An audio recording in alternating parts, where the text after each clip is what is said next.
Hey guys, my name is Kerry, and welcome back to my Autism My Voice. For this episode, I wanted to talk about the autism epidemic that people are talking about today. Now, autism epidemic for me has been going on. It's a common term I've been hearing for years now. Ever since I was diagnosed, everyone would always tell me that there is an epidemic in regards to autism. Now, when I was diagnosed, the numbers for autism were not one in every 88 children. They were a lot higher. And it's really, really interesting to see now that we have a 1 in 88, everyone is calling it not only an epidemic, but a national epidemic going on within our society. And really want today to just discuss what that epidemic means to us specifically. And I guess what it really means is just the fact that autism is becoming so much more well known within our society. More people are getting diagnoses, more people are becoming aware of what autism is. And the 1 in 88 is really a lot of its focus based on the fact that we have more people here to diagnose. We have more parents that are aware of certain signs of autism to make sure that we're not having any misdiagnoses. And I think that's a big thing that's going on.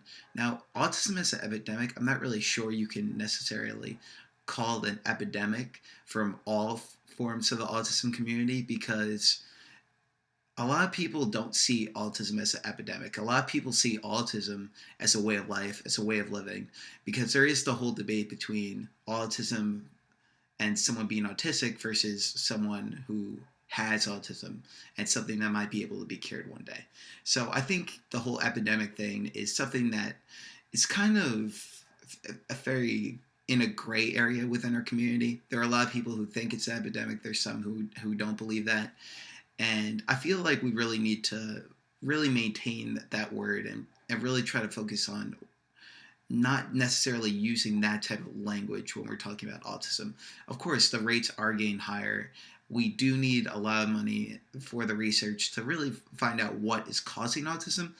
But we also have to remember that there are a lot of people in the autism community who don't want to cure, and there are others who do want to cure. So calling it an epidemic kind of leads to a negative connotation in many instances that a lot of people would think autism is a bad thing. Now, I know this can be something of a difficult concept because I know that there are many families that struggle with autism and in today's society, and it's a very, very fine line. But the epidemic thing, I think, is something we might want to steer away from in the nearby future, and use more terminology, more terms that might make a little bit more sense out of it and what we're going through today. Because 1 in 88 is definitely a big, big number, and you know what? It's probably even more. The prevalence is probably more. We just don't have the studies yet, and we'll definitely see how autism is going in the next few years. But I just wanted to bring up the whole epidemic thing because I thought it was a curious concept. And if you guys have any thoughts, please let me know. And thanks for watching. Stay tuned for more episodes.